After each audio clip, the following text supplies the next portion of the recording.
Hello, hello. Can you hear me, guys? Yes, Miss Carissa, I can hear you. Okay. Hi, team. Good afternoon. Hi, Norman and Wilson. So, good afternoon. So, before we start, I'll introduce our speakers. So, for a brief background lang, guys, di ba, one of our efforts, company efforts, is to uh, give you webinars or workshops na makakatulong sa inyo and to be productive and also sa personal. So, a lot of you are asking about this topic. So, and it's very relevant right now, especially this COVID. So, sorry about that. I'll just quit my messages. Okay. So, yeah. So, actually, Richard is the one who saw the Life Freeze Facebook page. I don't know paano niya nakita, but he just sent me your Facebook page, guys. So, and I reach out. The good thing is Ian is very responsive. I mean, Wilson is very responsive that time. So, so that's why we have this. So, to introduce our speakers, we have Norman B. Mendoza, RPM MCP. So, Mr. Norman B. Mendoza is the advisor and co-founder of Life Freeze, a nonprofit youth organization focused on mental health and suicide registered under the National Youth Commission. He heads the discussion on suicide prevention and social support. He's the research team leader of the G-Pulse Global People's Unexpected Life Events Self-Evaluation, which is a free online platform that provides Filipinos with reliable and valid research instruments to assess their own social, emotional, and psychological well-being.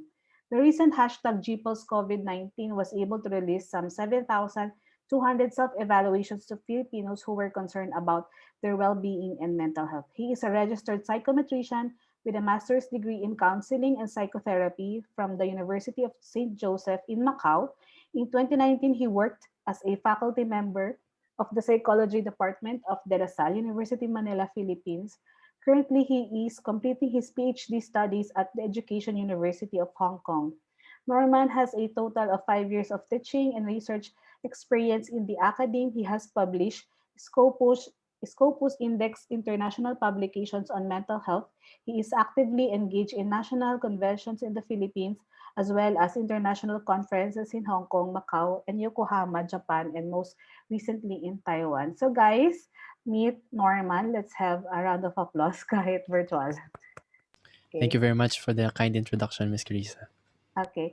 For the introduction of John Ian Wilson Deson, so RPMMS, Wilson is the interim president of Life Freeze. He graduated with a degree of Bachelor of Science in Psychology in 2015 and became a registered psychometrician in the same year. In 2019, he graduated with a degree of Master of Science in Psychology with distinction. Currently, he is a full-time college instructor at the Psychology Department of AUF in Angeles City. Apart from teaching, he is also focused in doing researches in the field of psychology. His researches on youth mental health, together with Mr. Norman Mendoza, co-founder and advisor of LifeRace, have been accepted for oral presentations in both national and international research conventions. As a pastime, Wilson likes to watch Netflix series and play computer games. He's also an advocate of responsible gaming. So good afternoon and welcome again to Emerge team, I mean. So we call ourselves Emergence. So we are very excited to hear your presentation, guys.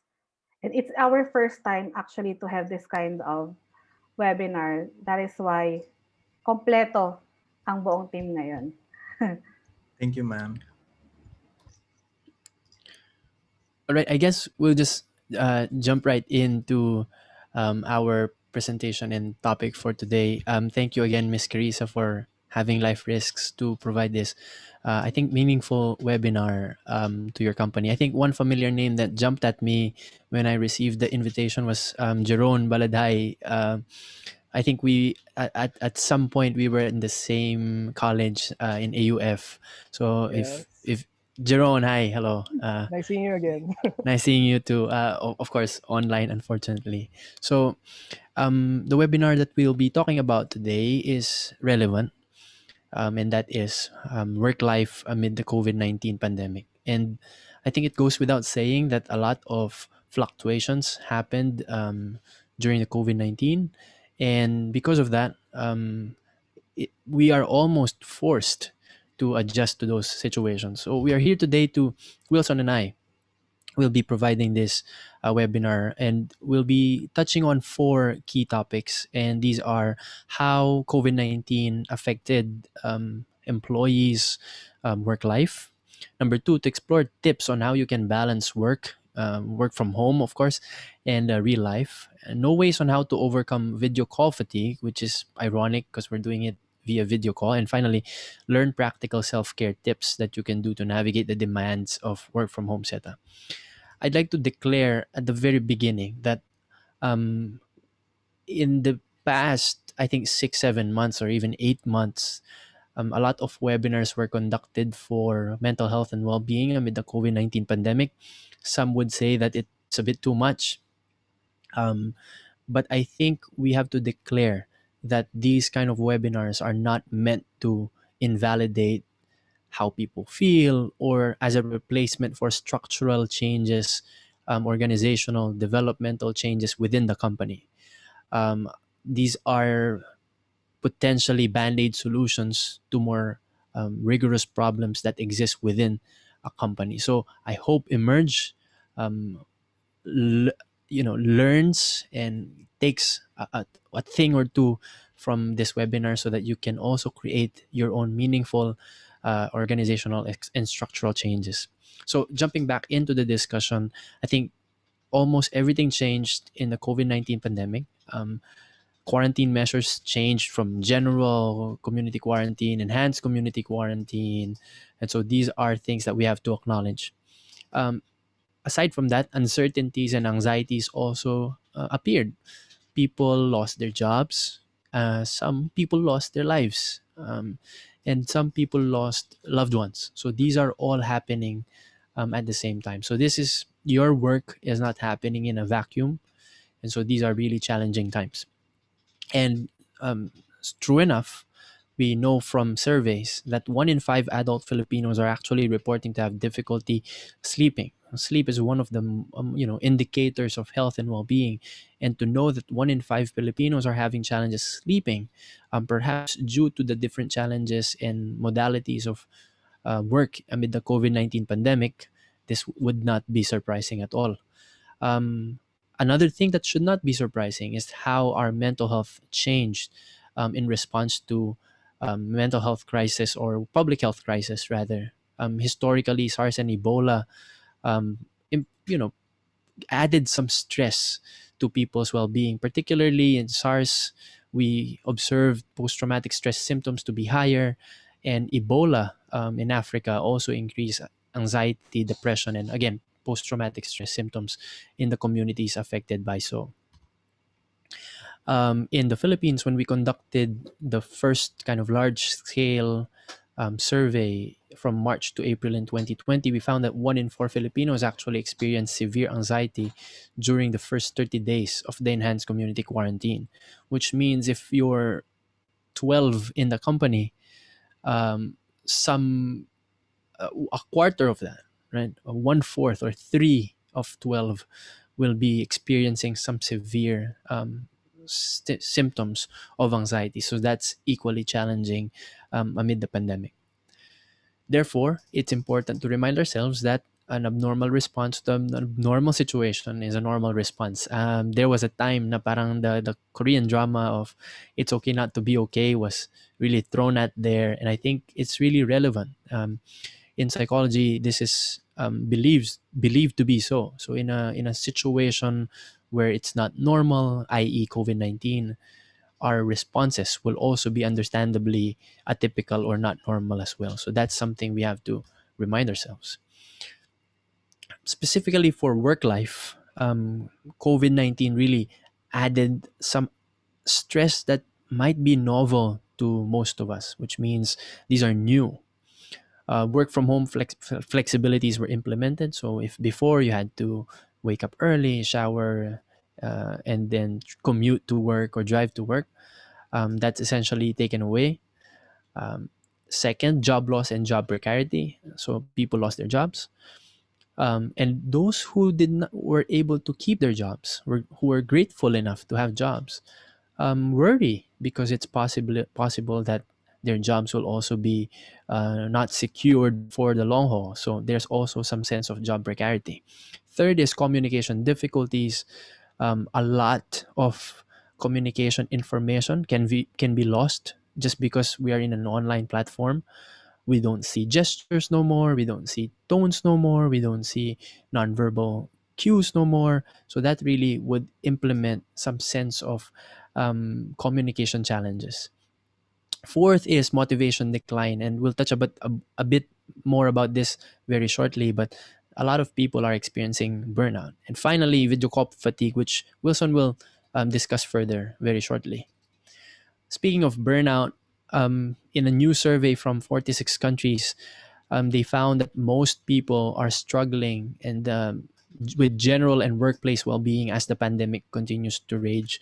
And again, some people might find this surprising, but actually, this is really happening, and this is currently ongoing.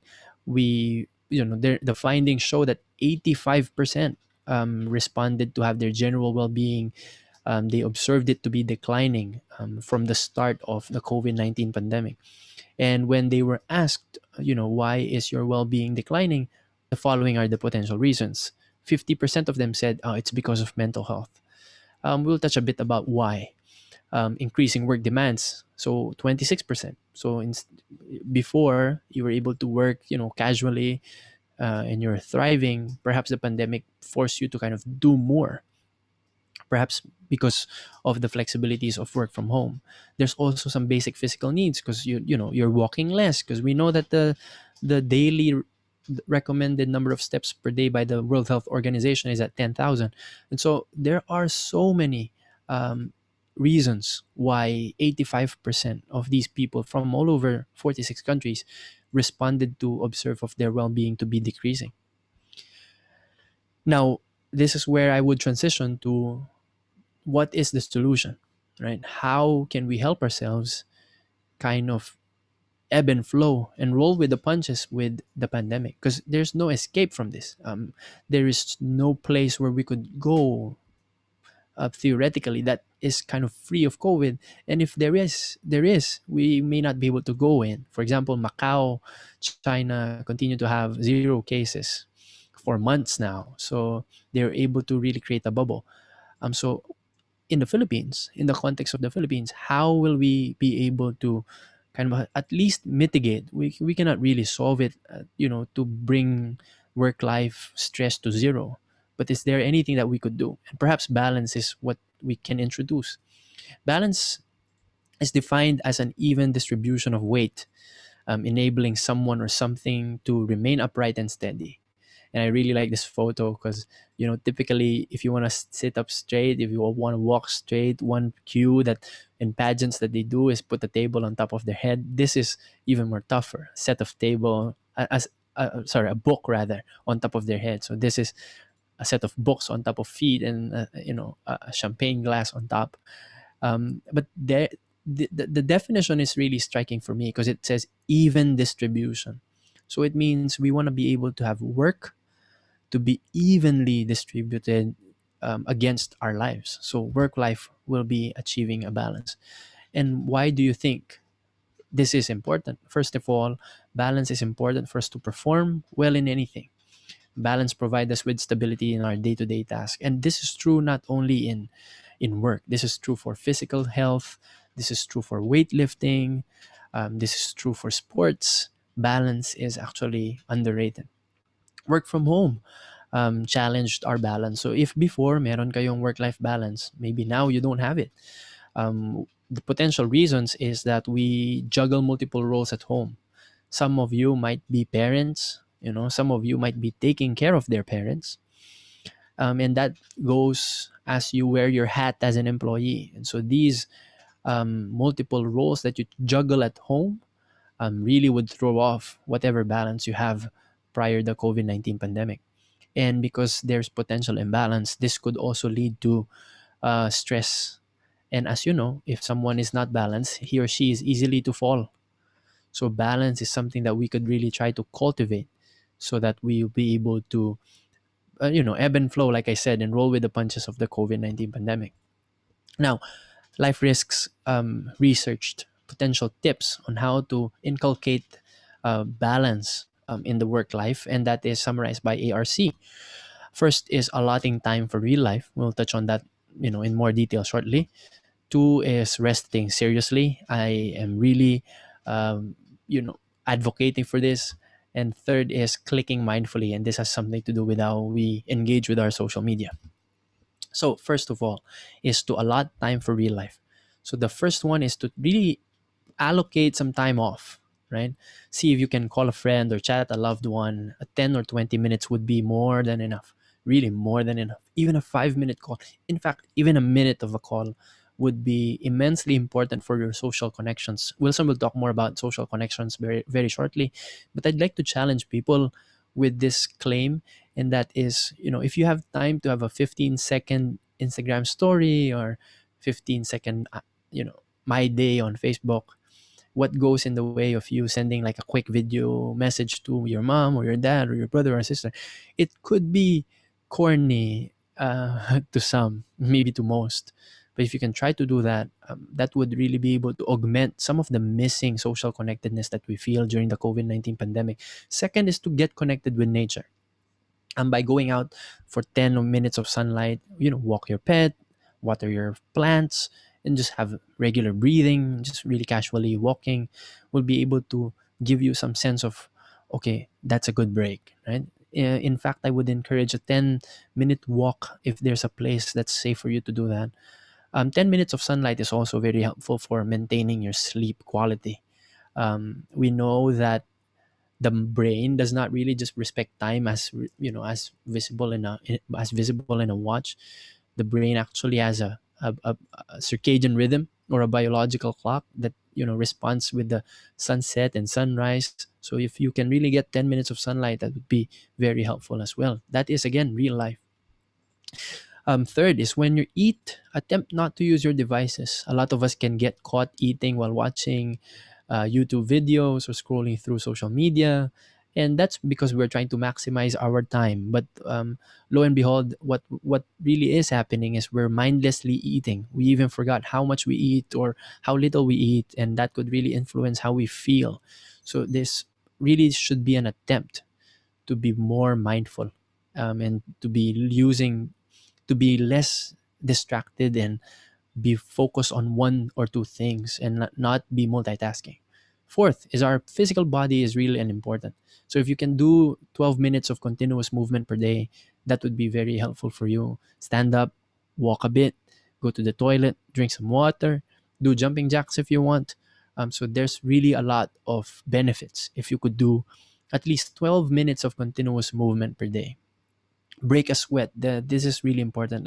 I always kind of challenge people, how when they say, I'm not feeling right, um I always challenge and say, well, you were not doing the things you were doing before, so you are feeling things you are, that should have not been had you been doing, more regular exercises, more regular activities, again understandably so because of the COVID-19 pandemic. Therefore, time spent on our digital lives is time not spent on our real lives. So these are two competing factors. When you're at work, when you're digitally working, that's competing with time spent on your real life. So try to attempt really to really allot time. We're not saying do more real life, do more activities, walk, exercise, sleep, be healthy. No, we're saying don't neglect it. We're not saying prioritize it or whatever, because we know that your work really requires 8 hours of your time. But don't neglect what else is real in your life. Second of our three kind of broad tips is resting seriously. there was this quote that was bouncing around social media. They say if you don't choose your rest day, your body would choose it for you by having you experience illnesses or diseases, a cold or a flu. So really try to also allocate time for this, resting seriously. One of the main tips I always give is to try to see if you can take longer showers. And people ask me about this. Why are you recommending that? It's a waste of water or whatever. But here are the reasons. Number one, when you take longer showers, your body can actually decompress. Your body can be able to relax. One of my favorite reasons also is if you're working from home, you have responsibilities with your parents, with your children, with your siblings, whoever you're living with. You're freed from those responsibilities when you're in the toilet, when you're in the comfort room, when you're in the shower room or bathroom, which means you really want to take that 10 minutes to yourself. That's been missing because of the COVID-19 pandemic. You're always who you are in the lens of the people around you. But if you can squeeze a few more minutes while taking a shower, do mindfulness breathing as well, that would be very helpful for you. And finally, great insights and ideas come out during showers. My full-time work is doing research, and sometimes most of my research ideas just come at me while taking a hot shower. um, because the reason behind this is that when we take showers, we are more relaxed. We are not insecure. We are not anxious. Uh, we're even naked. So it's really just feeling okay. I'm a useless piece of material, and because of that sense of security and not caring about the external environment, ideas really come at you. After doing your best, get some rest. I always acknowledge that if you can, really try to get some 10 minutes of just not doing anything. Be idle. Sit on a sofa, lie on a couch. So do what you can to really just rest. Resting is not sitting down on social media. Resting is just sitting down. And I hope many people would incorporate that in how they spend their day to day. Midday naps are also important. Of course, not if you want to have a deep sleep at night. So midday naps are something you could really capitalize on. But these are naps. Don't sleep for 2 hours midday. So get 15, 20 minutes, just enough for you to have a second wind for your second day of work or second half of the day of work. When able, you can try to practice breathing. So mindfulness is very important. So Headspace as a guided meditation app has a free 10 sessions. So if you could explore that, do it as well. Breathing is underrated. Of course, interestingly, COVID-19 is a respiratory illness, but if you can really zone in, you'd be reaping a lot of the evidence-based benefits of breathing. um, Speaking of mindfulness, if you're not keen on apps and you're not keen on breathing and all that, you could try this 5 4 3 2 1 mindfulness. This is like a 1 minute quick and dirty tip on how you could be mindful of your environment.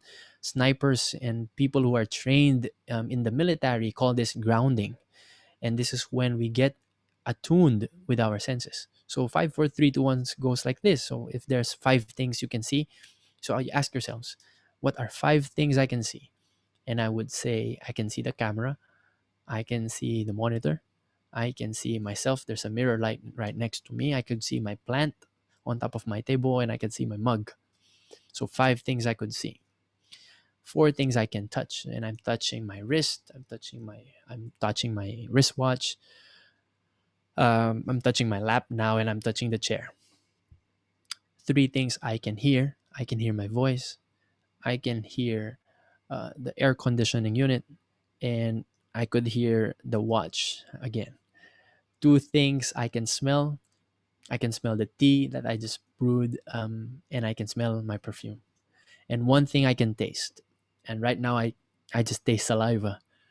um, Asking this to ourselves, interestingly, is one of the ways we can really ground ourselves. This takes away all our anxieties, not maybe not all, but some of our anxieties, and just allows us to focus on the present, because actually that is mindfulness. So if you can do that, really try to do this. Asking yourselves, this could really put you and ground you on the present moment. As a summary, your mind and body digest when you are at rest. So we should not shortchange our body and our mind with the rest that it deserves. Actually, so the body does the body actually should penalize us for the things we do with it. um, because we are careless at times, and when we sleep, the body does the work. When we sleep, we get a reset, we get some rest. So we should not be in the way when the body is telling us get some rest. So don't push yourself if the body is already giving you the signs to rest. And finally, to complete the set of tips is about clicking mindfully. I love this analogy from a podcast called No Stupid Questions. It was hosted by Stephen Dubner, the author of the book Freakonomics, and Angela Duckworth, the author of the book Grit, who had a very famous TED talk on grit. They said that social media is like a knife, you know, and I added a few bullets here. I said knives are actually necessary. Knives are used for cooking, to eat steak, to cut bread, to do surgery, and all that. So knives are actually very important. However, knives can also be dangerous. Using a knife requires, number one, caution. So you have to take care when you use a knife, and practice. So not everyone, slices an onion as fast as a chef would. So there's already, it's useful, but it also can be dangerous. So there's a time, place, and a way to use knives effectively and appropriately, and that's also true for social media use. And I will ask you guys, do you give a child a knife? Do you walk or talk to someone while holding a knife? We should know when and how we should be using our social media. So it's not about not using social media, it's about when you use social media, because in as much as it is helpful, especially now amid the COVID-19 pandemic and online work, it could also be dangerous. And these are ways on how we could do social media mindfully. Number one, social media use can actually be productive, like I said, especially when we follow good and helpful pages and posts. We see positive things. However, these are three questions you can ask yourselves when you engage in social media, so you can make sure that you're doing it mindfully. So before you do social media, you can ask yourself, why am I accessing this app now? This is easier said than done, actually. So sometimes I catch myself opening an app just because I've got used to it. My brain almost automatically knows it's in this folder, and Instagram's there, and Facebook's there. Um, and you have to ask yourself why. If it's an automatic behavior, then that's something you should be asking yourself, why am I using it? But if it's like, oh, I wanted to watch the so you went to the Instagram page of NASA to watch the landing of the rover Perseverance in Mars in Thursday, that's tomorrow. There's a goal. The reason why you want to access that app is to watch the rover landing on February 19 in Mars, which is the most recent one after the rover Curiosity. um, that should be okay. That's mindful social media use. But if you're using and accessing a social media app just because, then that could be challenging. But if you say, I just want to access it, that's also okay. It's purposeful. As long as you purposefully do it, it's mindful. Next question. When you're already inside the app, you ask yourself, which on the posts I see on my feed are good and insightful, and which ones are not? Which means that you want to curate your social media. And James Clear, who is the author of the book Atomic Habits, he actually said, what our ideas are downstream for the things we pay attention to. So we have ideas, we have emotions, which is possibly a response to the thing we engage with. And that could be our social media use. So you want to be curating your social media apps and say, oh, this is a toxic source of information. So you're going to unfollow that. If he or she is a relative or a close friend, you might want to use that, take a break, for 30 days. You're not unfriending them, but you won't see some of their updates. Just because you want to zone in on really curating a positive environment for your social media. I always say that people are afraid, sabi nila, Norman, if they find out that I'm not following their post, I'm afraid they might be upset of me, you know, they might feel a certain way about me. And I ask, then does it mean that we care more about how they feel about us more than how we feel when we see their posts and content? So I think that's a question we should be asking ourselves as well, and we have actually the right to really curate our what we see on social media. Remember that social media is free, right? You don't pay for your Instagram, you don't pay for um, Facebook or Twitter or YouTube or TikTok. Yeah, you think so, you don't pay, but well, you know what you pay? You pay attention, and attention is their currency. So you really want to be curating your social media. And finally, did that make me feel happy or good about myself? That's the question you ask after. So you close the app, right? You engage with other things, but you have to be reflective and asking yourself, after I engage with that app, was that actually useful? Was that actually helpful? Did that make me feel good about myself? And if the answer is no, it should give us some information about how we could recalibrate our social media use.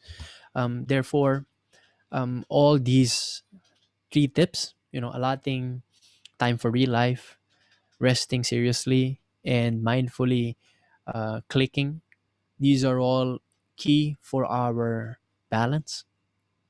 Because when we're balanced, we're more focused. When we're more focused, we're more productive. And when we're productive, other people around us become productive as well. And when we are all are happy, we could actually feel happier and more grateful. I think this is one thing that people can be implementing as they navigate the challenges of work life amid the COVID-19 pandemic. These are, again, like I said, are not going to drastically change unless you really follow everything, how you work. But structurally and as an organization, Emerge Local, I feel, can really be one of life risks kind of partners in promoting a balanced work life. If those are very helpful for you, we're again open for more of these kind of webinars. Those who win and lose in competitions, I'm tinkering down to the last few parts, but I want to focus on this. Those who win and lose in competitions both aim to win. The winner won because of his habits and practices. So I hope that Emerge Local kind of focus not only on like the big picture press release idea of like, oh, we're taking care of our well-being and mental health, but let's also practice it. And it could be daunting when we talk about practice, like, oh, Norman, parang it's too overwhelming to implement all those tips because there's so many challenges. But let me get to the last three slides of my presentation. What you can actually do to make these workable and doable and actionable is to focus on the 1%. So this is taken from James Clear book Atomic Habits. They go, imagine you're flying from Los Angeles to New York. If the pilot leaves from LAX and adjusts the heading just 3.5 degrees south, so just 3.5 degrees, a minute adjustment, you will land in Washington, D.C. instead of New York. So this is the graph I screenshotted from Google Maps.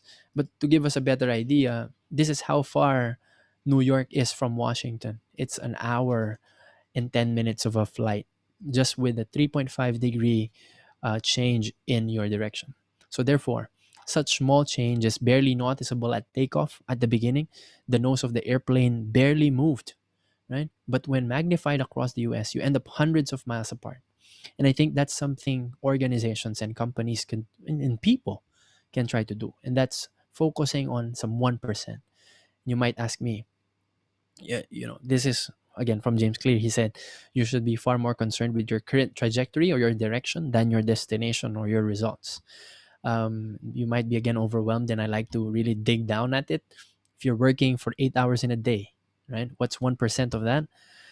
The one 24, there are 24 sorry, 60 minutes and 24 hours, so 480 working minutes in a day. What's 1% of that? It's 4.8 minutes. Therefore, 5 minutes per day.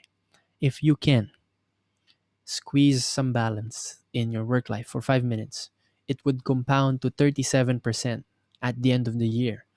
And I don't know about you, but that for me is really, really mindful and helpful. So it shouldn't be daunting on how to be more balanced. If we could do it for 5 minutes, after 1 year, would be surprised on how we could be better, not only as employees, but as individuals, especially as individuals who take care of themselves. Thank you for having me today. My name is Norman Mendoza. I'll be passing on the presentation to Wilson. We'll be answering questions thereafter. So, Will, if you can share your slides. Thanks, everyone.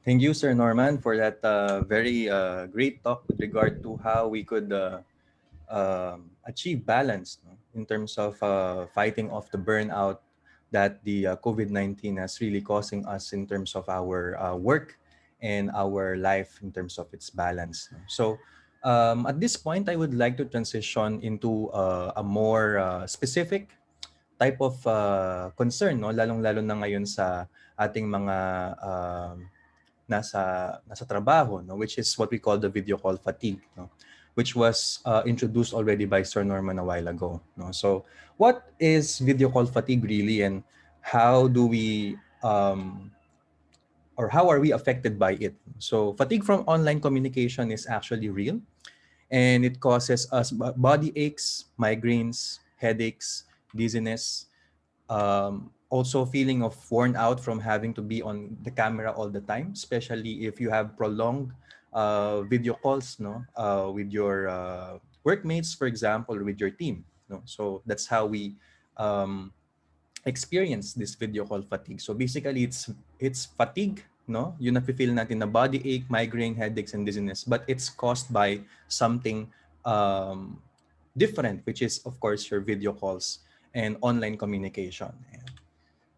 Now, what are the causes or how does it happen? No, in a study published in the journal Cyberpsychology, Behavior and Social Networking, so they outlined here, no, kung ano yung mga reasons. Sorry, yung mga reasons in terms of why video call fatigue happens. No? So the first reason is that there's difficulty in communicating.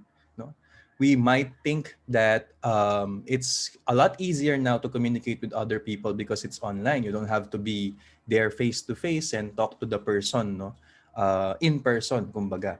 But what we don't realize is that the nonverbal cues or the facial expressions, body language, tone and the pitch of the voice, and even gestures, just like what I'm doing right now, I'm gesturing with my hands, are harder to process, no? Because we are only seeing it in a tiny screen. If you're using your smartphone right now, definitely mas maliit pa yung screen dyan, no? If you're using your desktop or laptop, of course, it's quite bigger than the smartphone. Nonetheless, these nonverbal cues are going to be harder to process in comparison if we are communicating face to face, no? You can only imagine pre-pandemic, no? Kausap mo yung boss mo, kausap mo yung coworker mo, for example, you can easily pick up yung mga parang medyo kumunot yung kilay niya or tumaas yung kilay niya no sinasabi niya to, for example, or something like that. These are non-verbal cues, no?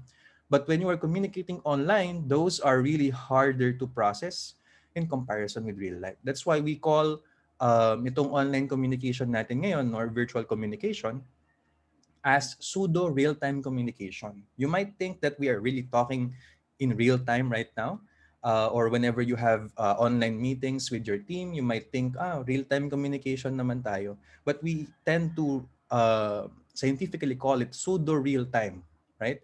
Because of course, we have to consider the latency in terms of our internet connections. Not all of us are blessed with really good and stable internet connection. So sometimes nauuna pa nga yung boses dun sa galaw, no, or sa facial expression ng speaker, for example, or nung nagsasalita sa isang video call, which is again going to really stress you out, your brain. No? You might not even know it, but your brain will work harder to process these information because of this latency as well in terms of internet connection. Therefore, we call it pseudo real-time communication. That's just the first reason why video call fatigue happens. The second one is because of physical pain. No? So whenever you are attending video calls, for example, attending meetings, your body position during video calls also affect and contribute to your body aches. No? So nabanggit ko kanina yung fatigue, meron siyang symptom ng body aches, no? Pananakit ng katawan. So say for example, if you are sitting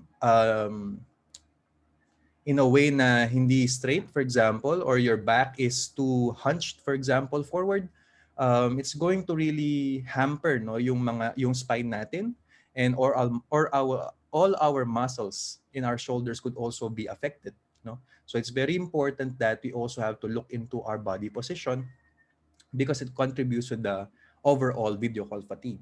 And lastly, eye strain and overstimulation. So you can only imagine in a video call, kung kokonti lang kayo sa video call, halimbawa 5, 7, it's not going to be that overwhelming, no? Pero kapag naka-on lahat yung camera nyo, and what you see on the screen, no, participants can lead to on-screen participants can lead to eye strain, sleepiness, and general fatigue, because all of the things that you see on your screen is going to be or are going to be processed by your brain, no? Yun yung sinasabi ko din kanina. So what happens in here is that since you have multiple people connected and they have their camera on, and syempre hindi lang naman sila yung titignan mo, no? Or hindi lang sila yung mape-perceive or masisense ng mata mo, but also the backgrounds of these people. And this could also, again, cause you overwhelming stimuli. And it, again, causes the brain to process all of these harder. So these three reasons are the main reasons why video call fatigue happens to us. So we have to take note: difficulty in communicating, physical pain, and eye strain and overstimulation.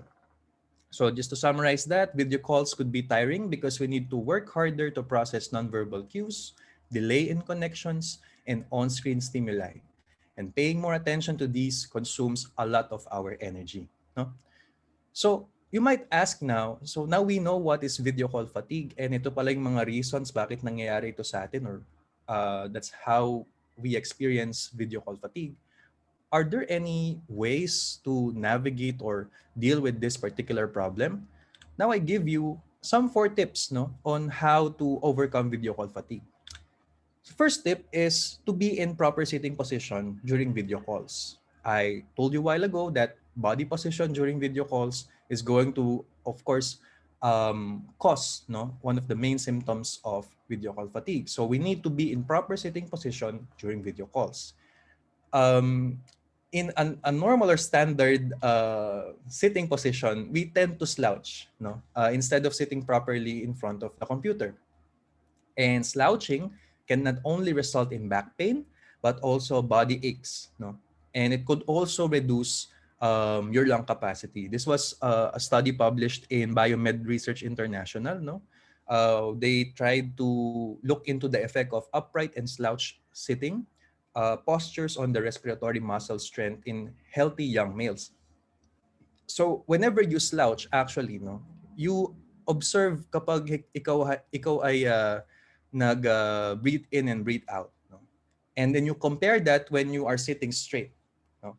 Mas konti yung nai-inhale and exhale mo kapag naka-slouch ka in comparison when you are sitting straight, because when you are slouch, your lungs are also compressed, no?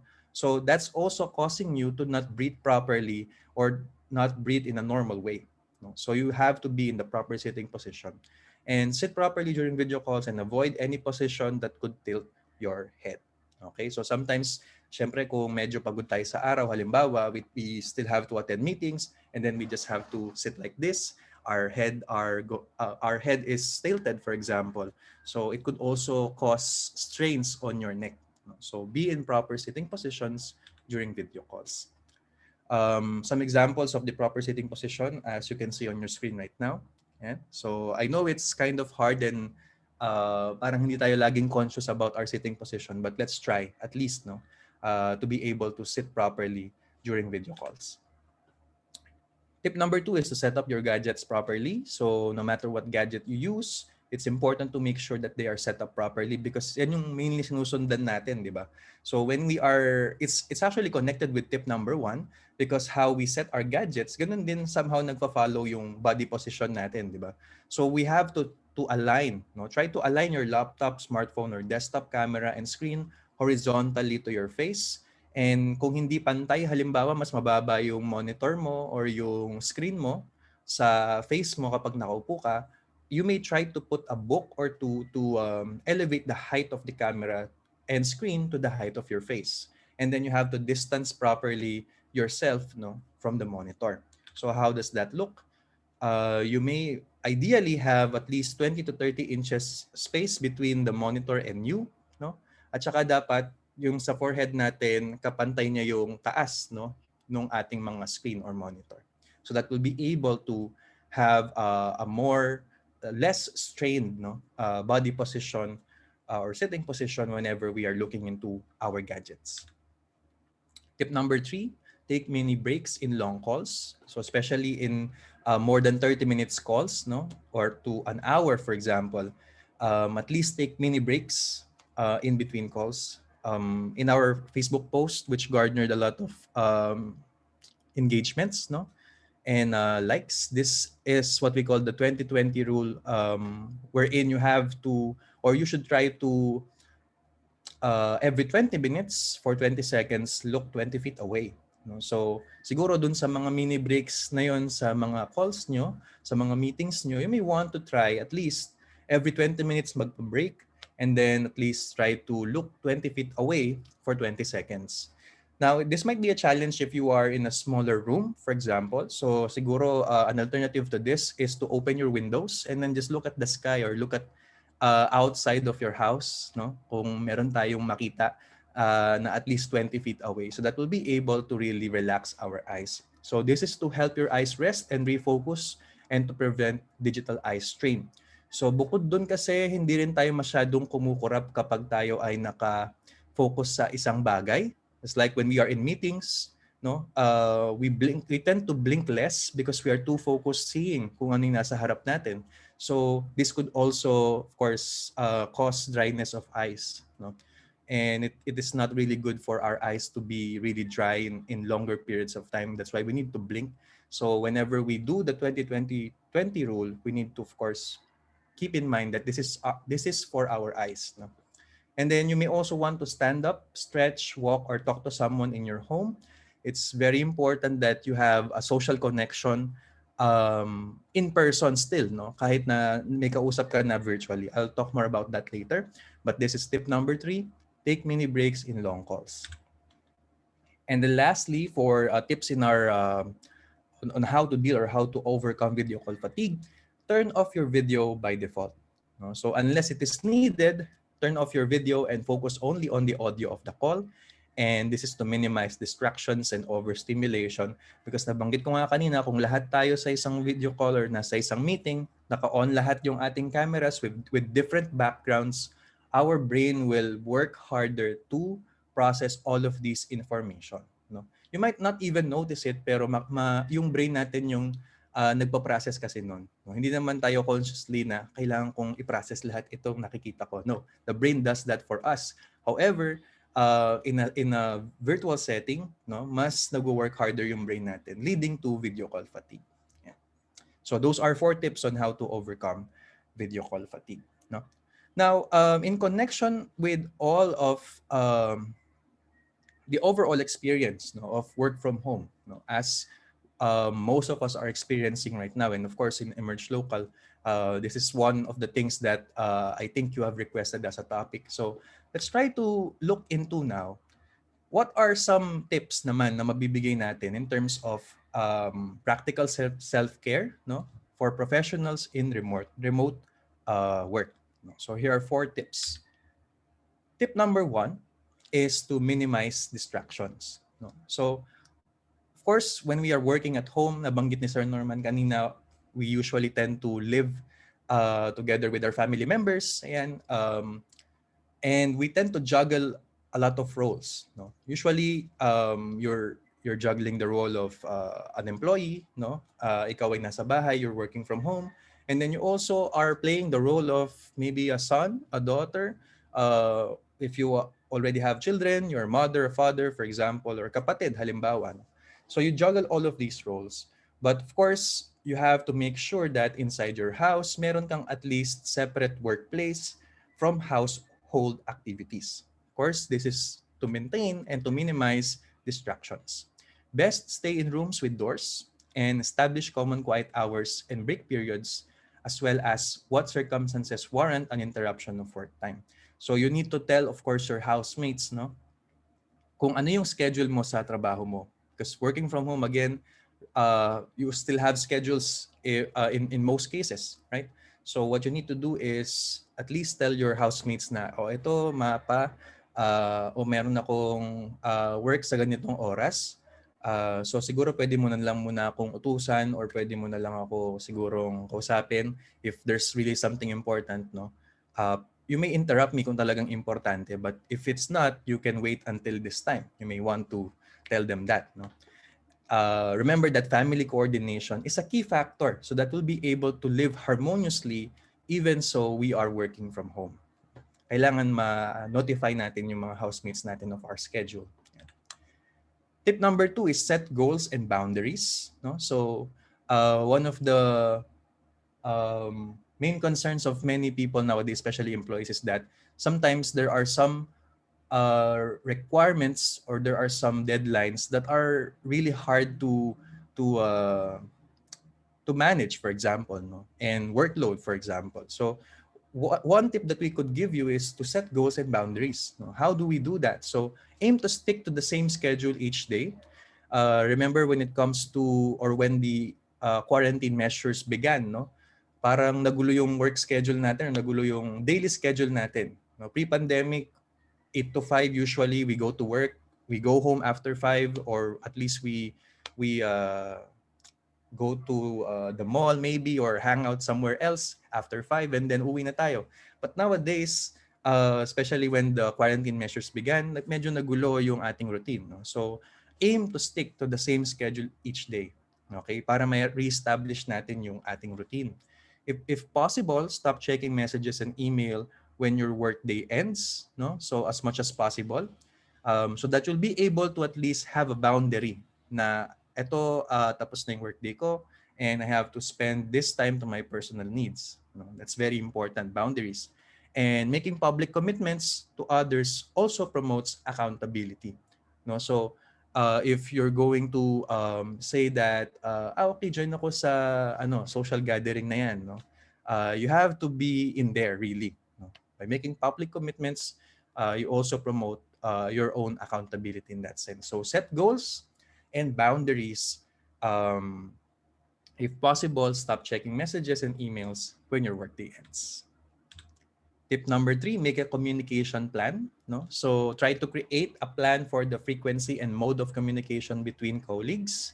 So if you have your own software or system that you communicate in, kung email yan, so you have to try to plan for that. No? Tuwing kailan ba dapat may email or memo? Tuwing anong oras ba dapat mag-check ng email, for example. If you're sharing information, reports, or analysis, email may be the best way, no? But if you're working with a team to make sense of a complex shared information, you have to schedule a phone call or video conference to discuss.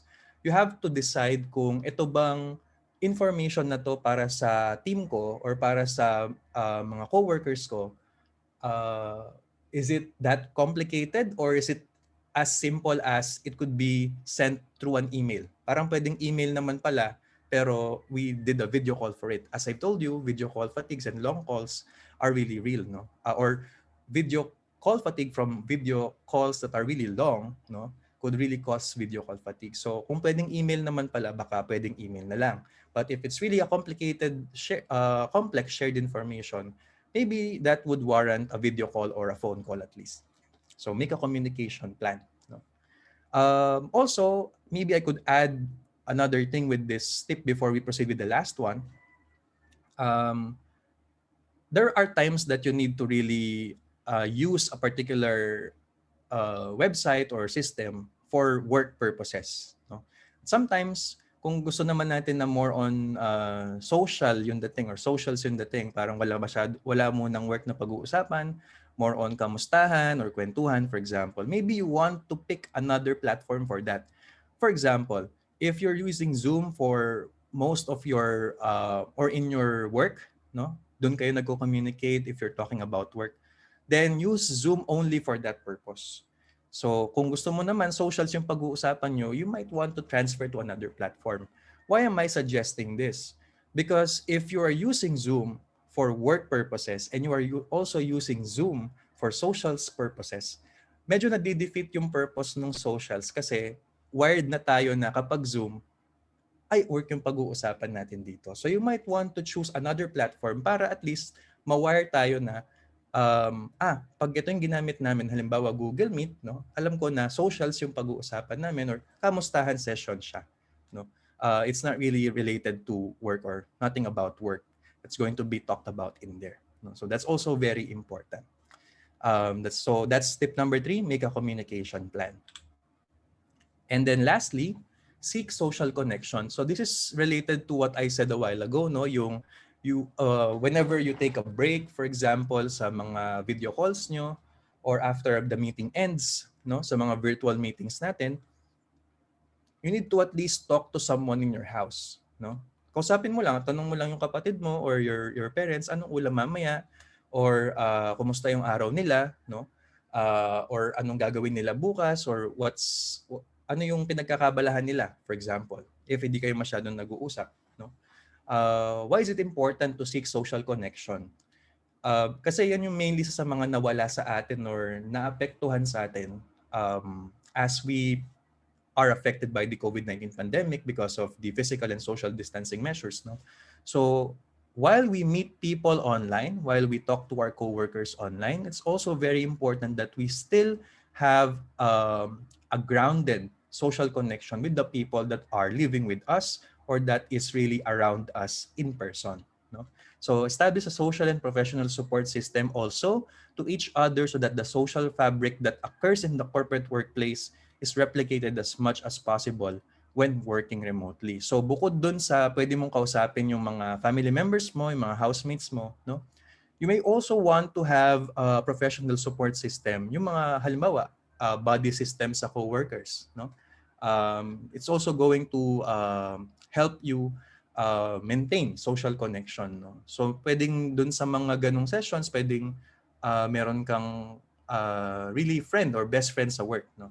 In the book of Jennifer Moss, The Burnout Epidemic, no, she discussed in here why is it important to have social connection, especially if you're working in a workplace and lalong-lalo na ngayong pandemic. No? Why is that? Because research shows that if you have a friend, no, or if you have a best friend in terms of your workplace, mas less stressed ka, no? Based on that research. And it's also going to, of course, make your social support greater, no? Because no matter what stressful events happen in a day, alam mo na meron kang pagkakwentuhan, no? As simple as it sounds, having someone to talk to within the workplace, no, it's also going to really help you a lot, especially in this tip, no, which is seek social connection, especially during this time of the COVID-19 pandemic. Okay, so those are the 4 tips that we have, no, for professionals working in remote or working from home. So in summary, what we've discussed and Sir Norman have discussed, no, this afternoon, Sir Norman talked about burnout and work stress, which is prevalent nowadays, and he also taught us how to balance work and life, no, and its importance. I was able to communicate with you why video call fatigue happens, no, and how does it affect us? What are the tips that could help us in overcoming video call fatigue? And lastly, I was able to share some self-care tips for remote work setup. Again, thank you for having us, no, Sir Norman and I. We are from Life Risks.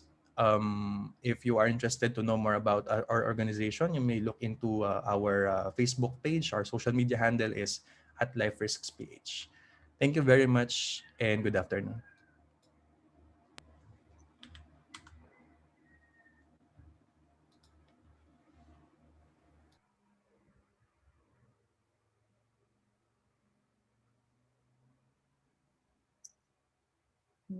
Okay, thank you very much, Norman and Wilson. So very good presentation. So I think we're going to address the questions, if my team has questions. So, guys, you can unmute your audio if you have question.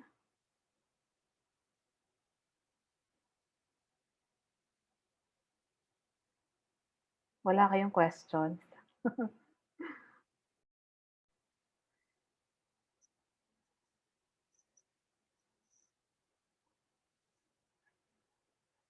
Or kung ayaw niyo magsalita, pwede kayong mag-PM dito sa Zoom.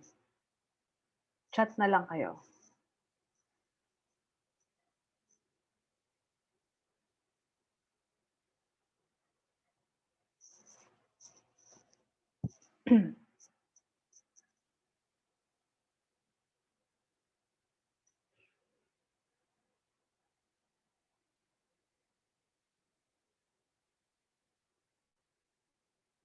Wala na ba? Shy to kasi 'tong mga 'to, eh. Trying to think of It's okay. something. Wait lang. Dali lang, Yeah. Ano ba? Because we are a creative agency, eh. Is Yes. there any like I mean tips para sa katulad naming mga kailangan marami kaming creative juices all the time? Aside doon sa general na mga na-share ninyo. Kasi we have designers here, writers, so, and admin, meron naman kami. So usually ang mga kailangan, yan, yun. Ito yung sinabi ninyo na minsan ang daming ang workload. So hindi maiwasan na lumalagpas sa 6 p.m. which is out. So pero I always tell them na as much as possible, huwag kayo lalagpas doon. So if lumagpas Of kayo, it's course. up to you. So yun. So yun, we always need creative juices all the time. So anong mga tips? Hmm. That's a very unique question, Miss Carissa, because I think Medyo may na the yung mic mo, context. pare. Sorry. Can you hear me now? How about now? Will Konti pa. now? Konti pa. Oh, why? Hold on. Uh, Yan pare. Yes. Yeah. Okay. Okay, sorry.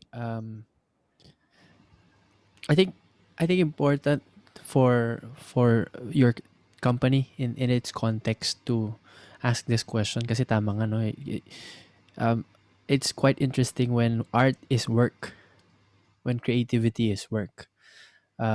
Especially during the context of the COVID-19 pandemic. I think the broad response that I can share would be um, to really go back to a lot of your previous work. Um, a lot of potential sources of creativity, a lot of potential sources of art could be actually revisited from your previous work. The pressure to create is high, as you would say, Miss Carissa, but I think a lot can be taken from what we've already done before or in the past. Of course, in the absence of new experiences, again, because of COVID-19 pandemic, we could also explore looking into the works of others. Unfortunately, only via YouTube or Pinterest or whichever platform you can find. That's one. But in terms of having like creative juices, I think underrated is how you can write down your ideas and your notes. This idea of what they call pre-remembering, which is remembering before you need to remember. Pre-remembering, which is taking down notes. So a lot of ideas come at you every day, but sometimes you forget it just because you did not write it down. I think the idea is to not write it down to remember it, but to write it down so you can remember writing it down. Especially the ideas that you have, especially in the context of the work that you do. So creative companies would really benefit a lot if on capturing these spur of the moment ideas or idea that you came out of connecting two or three things that you've seen on the internet. So I think that's one of my kind of general tip in That is to take down notes when you have ideas, because they don't happen very often, especially nowadays. And revisit previous works that you did, and perhaps you will see them in a different light. I like to watch movies, and I always say you never watch the same movie twice.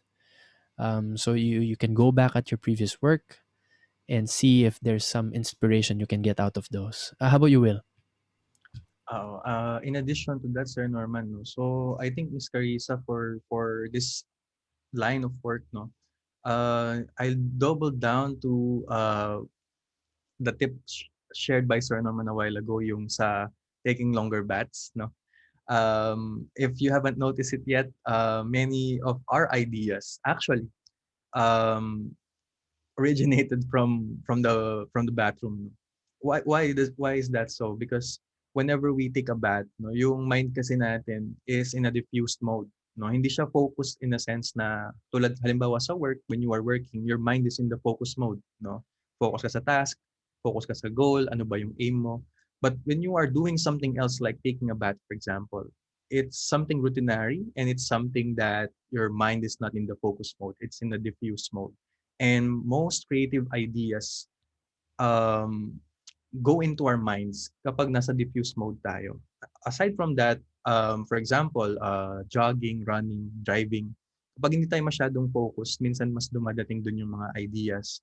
Sometimes it's the same idea, but tulad nga na nabanggit ni Sir Norman, if it's from your past work, but now you are seeing it in a different time, and you had a lot of experience now than before, parang iba na yung perspective mo kapag tinignan mo yung isang bagay na to. So it might also generate another new idea or another perspective in that particular instance. Ayun. So yun siguro yung mga madadagdag ko pa in that particular question. Thank you. Totoo nga yun. I believe kapag binalikan mo, parang hindi ko 'to naisip last time. Parang iba na yung take mo. So yun. Uh, Jerome, do you have any questions? Yes, ma'am. Sorry. Sure. I was actually One contemplating. question per per team member. Yes. Ayan. So, well, I guess it's kind of what do you call this? It shoot out from. This is actually the first job that I worked. I had a work from home setup because before when I used to work back in Manila, um, parang the problems that you encounter sa work and then the problems you encounter with the family, they're very distinct. Parang there's like a line drawn between them.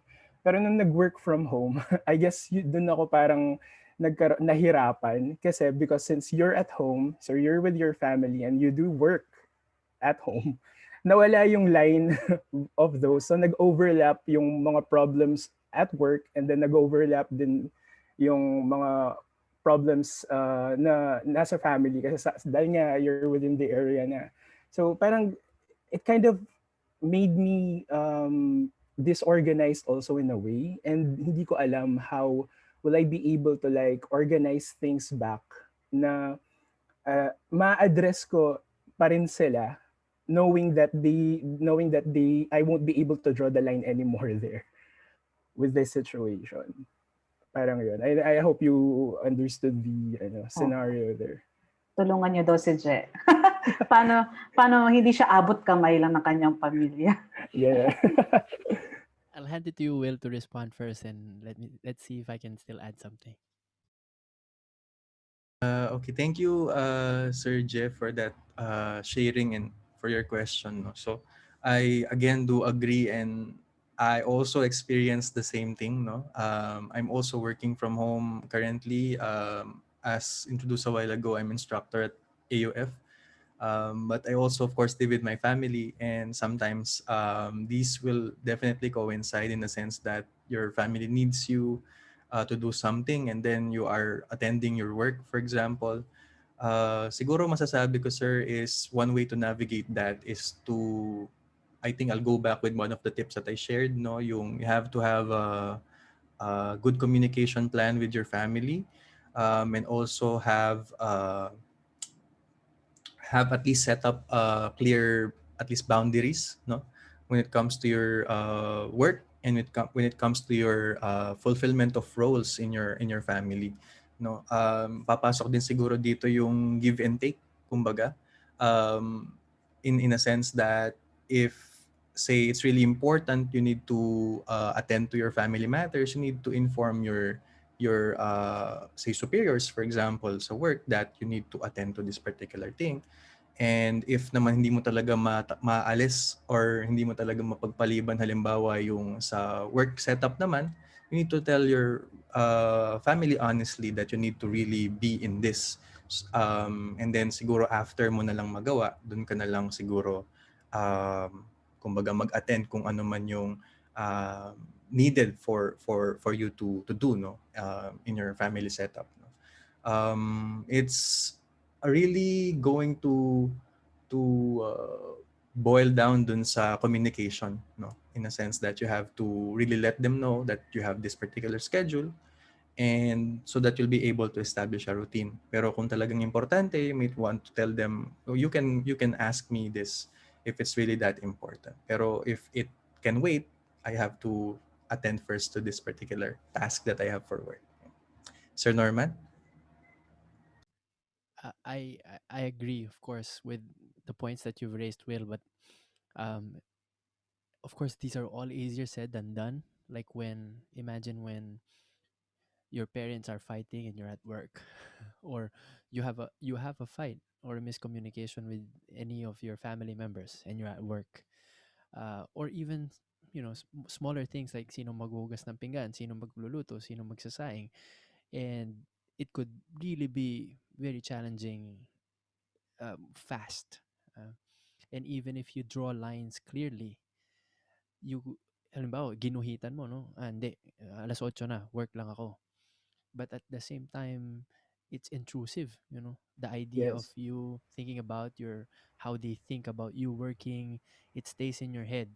And so no matter how much line you draw, it just keeps staying, and you keep on ruminating about you know the current social context that you're in, especially at home. So I think I'm trying to I'm trying to run away from your question, Jay, because I know it's It's not quite hard really to answer. right. But I think I don't, you could test this out, which is Mm-hmm. from an article I read. Sabi niya, so how do they start their mornings? I mean, they start their morning with three questions, and that allowed them to be more productive. The first question they asked themselves was, um, "What am I going to focus on today?" Right, and then so they decide, right off the bat, okay, today my focus is to finish that report. Right, that's the first question. What will I focus on today? And I like the second question better than the first, although the first one is the most important. The second question is, what will I let go of today? Right? And that's when we surrender some parts that we really don't have much control over, like the opinion of your family about you. Mm-hmm. There are some parts of that that you really have to let go of. You know, even for today. Even just for today. And finally, what am I grateful for? So these three questions to start your day, to really just start off of a more balanced footing. Um, I found that to be helpful for me in the past 2 months. So asking myself, what's the focus for today? What will I let go of today? And what am I thankful for? So that gives me a sense of security, a sense of calmness, stillness to start the day. I don't know if that could help you peripherally, but I hope so, Jay. So these are not easy. These are uncharted territories for you who's doing this for the first time. So hopefully Yes. this broad kind of tip helps you. All right. Yeah. Thank you. Thank you. Thank you. Thank you. So, Jim, nakaisip ka na ba? Inspirado Hello. tong si Jim eh. Ay, si Hello Ian. po. Ian. Ah, Ian. Oh. yes po. Ako naman po, yung tanong ko naman po is, why is it important to acknowledge that you have anxiety and burnout? Kasi I'm a kind of person po na dinidisregard ko po yung mga emotions ko and hindi ko masyadong ine-entertain. So, yun po yung, why is it important po ba na Love that question. Well, i-acknowledge? let me kick it off. that's actually called emotional suppression, Ian. So when you try to snap out of your emotions, or or anxiety, and what they found in the literature is emotional suppression actually exacerbates the symptoms. So think about a pressure cooker, right? You're trying to really close it so that the pressure stays inside so you could cook meat tenderly. What happens when pressure is too high? It may pito yun. It just kind of lets let the pressure off. And I think that analogy is very helpful for emotions as well. Is the more we try to bottle up the emotion and try to avoid it, the more it magnifies. And I think the first step really is awareness. So when we are aware of, okay, wow, I'm anxious, that's when we could start working on the anxiety. And the acknowledgement that you are experiencing some sense of anxiety or worry is actually half the problem. So when you start to say, okay, I feel it, I'm going to acknowledge, I'm not going to disregard it, that's going to be the first step, or half the step rather, in helping you, to move out of it or to snap out of it. The worst thing you can do is to say, I'm not anxious, I'm not anxious, I'm not anxious. And that denial would really be counterproductive. Will. Yeah, thank you, Sir Norman. I agree with your analogy, no, when it comes to the pressure cooker effect, especially when we bottle up emotions. So I also, of course, would like to share that I read something also with regard to this. I also heard something because I listen also to podcasts. Siguro just to briefly segue dito, no? To also share kanina yung natanong ni Miss Carissa about how could you generate more newer ideas. You could also listen to podcasts. Um, Yun. So, in connection with that, a particular podcast that I listen to, Savvy Psychologist, and diniscuss niya doon kung bakit it's more parang detrimental or harmful for us to bottle up or suppress our emotions, because emotions are ano ba these are not forever, no. They're fleeting in every moment. One moment you're happy, one moment you're sad, one moment you are frustrated. Wala naman tao na forever happy, wala naman tao din na forever sad, no? But these emotions are meant for us to be, they're meant to be felt and they're meant to be expressed, no? And we have to acknowledge that we feel these emotions even though they are not what we want. For example, happiness is usually what we want, right? But sometimes life gives us sadness, frustrations, and these are all part of our normal process, no? Siguro just to cap it off with another analogy, why is it uh, kumaga not good to bottle up your emotions or bottle up your thoughts? For example, you can imagine these anxious thoughts or bottled up emotions na parang masakit na ngipin, no? Pag may sira yung ngipin mo halimbawa, you might think na, ay, mawawala din 'to. Hindi ko napapabunot, 'no? Ayoko munang patingin o pa-check. Feeling ko mawawala din naman 'to bukas, mawawala din naman ito, next week, 'no? And then whenever or if that's what you're going to think over and over again, you might not know that one day bigla na lang sobrang sakit ng ngipin mo to the point na kailangan na niyang bunutin. So you're just only prolonging the inevitable, kumbaga. But if you, for example, acknowledge na, ay parang may sira yata yung ngipin ko, parang kailangan ko yata siyang pa-check. If you acknowledge that in the first place, you might have prevented, for example, a more negative, more drastic consequence in the future. No? So same thing with our thoughts, our anxious thoughts or emotions. No, we have to really go the first step and follow the process of accepting them.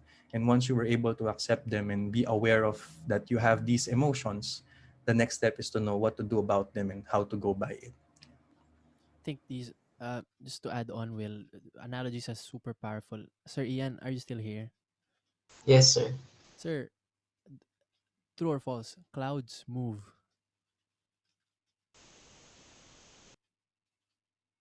I clouds move, Sir Ian. True or false?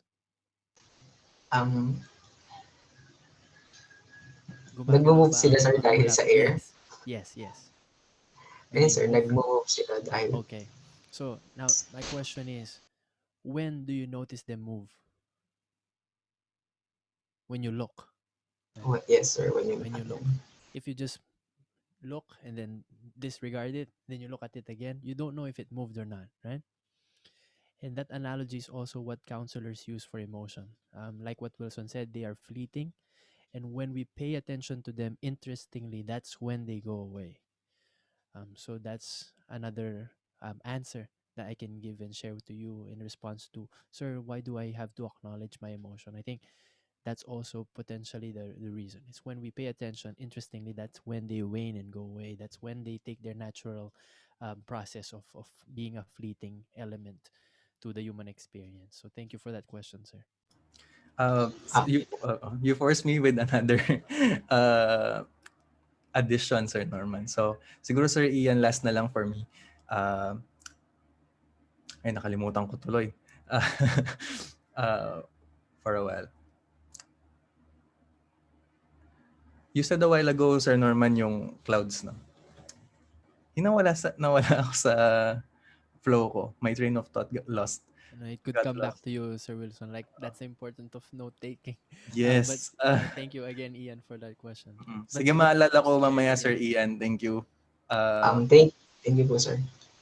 Ayun po. Actually, sir, I love what you said a while ago, Sir Norman. Yung focusing in one person can really make a difference. Siguro, yun nga, like, for example, about anxiety, I think the first step rin talaga is acknowledging them and dun ka gumawa ng, tawag dito, gumawa ng steps para at least mawala sila. Thank you, sir. So, thank you, Sir Norman, and thank you, Sir John. Ah, Naalala ko na, okay. sir. Ayan, ayan. Sige, Ayun yan po. na, naalala Ayun, na ako. so, actually, we're not actually saying that all the time you have to really acknowledge them. No? Kasi minsan meron din namang mga times, no, or instances that suppressing them might help you just for a little while. Baka kasi sobrang overwhelmed ka na and you don't want to feel anything just for now. No? And you don't want to think about it just for now. Pwede naman yun or possible naman yun if it could help you, but if it's a prolonged one, it's not going to be helpful in the future, no, or in the long term. So um, we just don't want to somehow invalidate yung mga iba na parang it works for them just for this day. Halimbawa, sobrang daming nangyari and they just don't want to think about it for now. So yun, I think yun lang yung last point ko, that for a particular instance or a particular moment, it might be helpful to at least block it for now. But again, we are encouraging that you have to really be aware and acknowledge it sooner, so that you'll be able to address it. Thank you, sir. Okay, so guys, last question. Meron pa ba? Sige, akin na lang. Inspirado ka na eh. Ah? Ay, hindi naman. Okay, so hello, I'm Jim. Jim na lang. This is just something I've noticed since malapit na ding mag 1 year since we switched to ito, work from home setup or remote work setup. And for the past 2 years kasi parang I have this routine whenever na nasa office, di ba? Like for example, in the morning, pagpasok mo sa office, you will wait for your team, then sabay-sabay kong kakain ng snacks for breakfast before you start your day. And then pag lunch yan, maghihintay ka din ng mga kabatch mo sa lunch, then sabay-sabay din kayong kakain or play mobile games if you still have time or watch series ganyan kasi parang may time pa to do it. And then pagkahapon after everything is done, parang pag nagkayayaan diretso sa labas, diretso kakain, samgyeopsal or watch a movie sa SM ganyan. So mga ganung trip. So parang I've noticed lang na sobrang energetic ko pa at marami pa akong energy dati na nakakalabas pa ako after work compared to today na saktong pagka-clock out mo ay you just wanna lie in bed. Sobrang pagod ng feeling mo kahit hindi ka lumabas ng bahay. So parang ganun lang yun ang pansin ko. And I'm just wondering how can I get that energy back?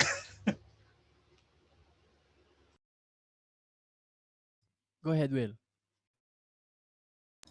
Okay. Actually, sir, thank you for that question. No? So, um I think there's no straight answer for that, no, because it depends on, of course, case to case basis and depends on the person, no. But I think one way you could do is maybe you could translate yung mga dating activities nyo in person, virtually, if that makes sense. Say, for example, if you would like to have at least once a week lunch together, virtual lunch, kumbaga, if you have the same work schedule with your team, pwede siguro yon, no? Just to maintain yung a ganung routine, no, that you had pre-pandemic. Or say after work, you might want to have a movie night with your team still virtually. Pwede rin naman yon. Nowadays, sir, meron ding another approach aside from that, translating what you do pre-pandemic virtually nowadays. Yung iba naman baliktad din ginagawa, sir. So, halimbawa ngayon, yung iba after they log out of work, no, which is work from home setup, they go outside, they go to somewhere, even sa labas lang ng bahay or go somewhere else with their team, with their friends. Of course, um, practicing safety health protocols, no? Parang naging baliktad na ngayon, 'di ba? Dati after work you want to go home, no? Para makapagpahinga ka. Ngayon daw ang maraming ginagawa na ng iba na nasa work from home setup, after nila mag-log out sa work from home setup nila, they would go outside. So baliktad na. So yun lang siguro yung I think masasabi ko in that matter. Merong two options, sir. For me, no, either you translate your pre-pandemic activities into virtual settings, or you could adapt to the situation in a sense that alternate naman, baliktad naman, no. After having a virtual setup, mag-log out ka and then you go out and experience outside. Yan. And thank you. Tama. Tama. Just to really just add a few more things to that is um iba, Sir Jim, yung gravity, like the hours spent in the office and the hours spent working on your laptop, they just weigh differently. Parang it's a different gravity. So parang my multiplier is two. If you're working, yung 8 hours na office work is just 4 hours equivalent when you put it inside the house. Like I feel like you're working twice as much in half the time. And that potential is the reason why you could feel drained immediately thereafter. So that's one thing that we really have to truly acknowledge, because that, like Wilson can be teaching what, 7 hours or maybe 6 hours in a day. I've done that before too, and I was able to just really, give it all when I was teaching. But now in like a 2 hour webinar, I feel like taking a nap. So truthfully, the hours spent online and the hours spent in real life, plus the other social mechanisms that you've talked about kanina, you have conversations with colleagues, you could eat outside and all that. Those are all missing now. So um, the number of hours spent is not equivalent. It's not in a vacuum. It's not absolute value. They are different in terms of gravity. So I think that's also worth mentioning, Sir Jim. I'm not saying work less. I'm saying acknowledge that the reason behind this is potentially because I'm working twice as hard compared to before. Thank you. Okay, wait. Nawalan ng connection yung isa naming ka-team. So, pero pinadala niya ako ng text, sabi niya, "'Di ba work from home na, kasama ko anak ko sa bahay, nasa kalikutan stage na. So, nagsasama yung family matters at work. So, minsan nahihirap akong i-balance sa dami ng hinahandle ko ngayon. Nagja-jumble yung mga ideas, problems sa utak ko, kaya minsan gusto ko mapahinga din mag-isip." Tanong ba yun, Rodely? O chat lang yun? Ano siguro dapat niyang gawin? Na-gets niya yung tanong niya. Kasi she is a single parent. So, malikot kasi yung anak niya. Pagka may mga bata kasi na nasanayan ng atensyon, So ito, yung anak niya, 'pag nakikita ang mama niya sa harap ng computer, gusto rin niyang kunin yung attention. Kasi nasa bahay ka, so attention ko. So hindi naiintindihan ng anak niya yung nagwo-work si mama 'pag nasa harap ng computer. That is so difficult. Believe it or not, I also have a friend who's going through the same. Um, the kid's 2.5 years old, terrible too. Um, and talagang just bothering the mom, single mother too.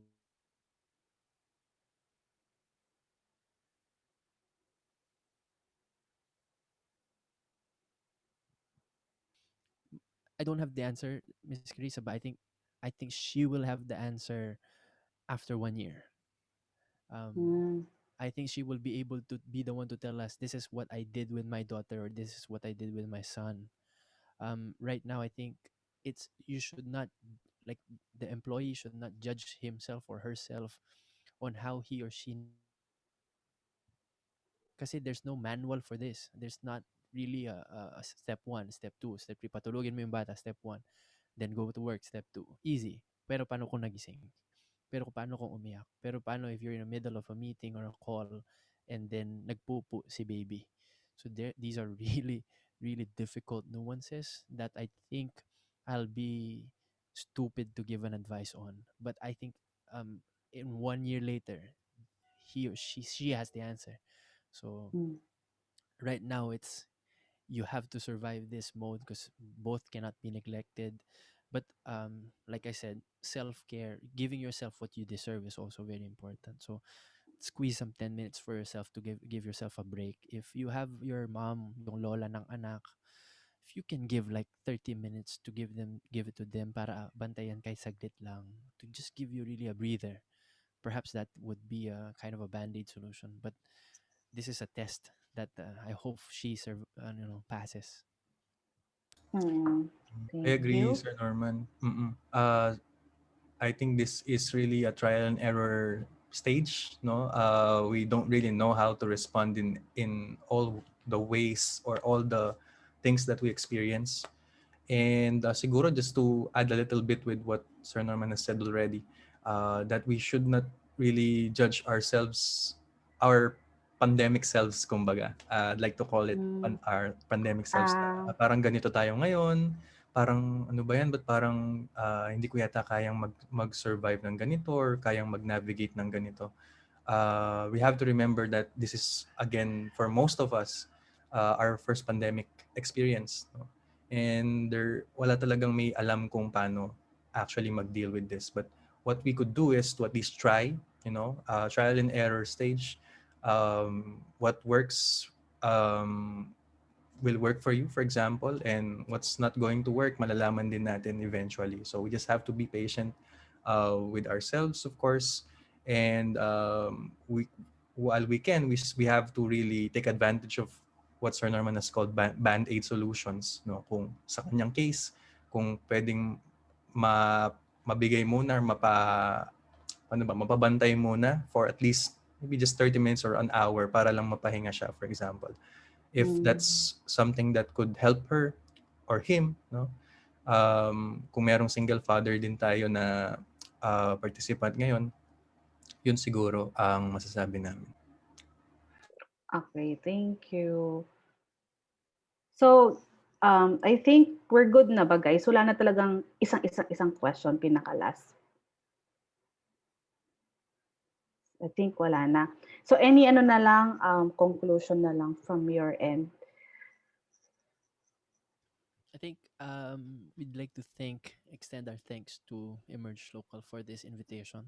Um, this is a very meaningful topic that I think, aside from the 10 of us here in this webinar, would benefit from. So if you can share these ideas to your friends and take care of yourselves. So thank you very much for having Life Risk. Thank Thank you you. po. Okay. So, guys, um, kapag pag pag I think very active sila sa Facebook page nila, and they share insights there, 'di ba? About mental health and other uh things aside from mental health. So you can just visit their Facebook page. And hopefully, if may mga topics pa kaming maisip next time, we will invite you again. Thank Okay. you very Thank you much, very Miss much po. Carissa. Thanks very much. Thank you. Have a great Thank you, day. sir. Bye-bye. You guys Thank you too. so Thank Thank you, you. much. Thank you, guys. sir. Thank you po. Po. Thank Salamat you po. po. Thank you.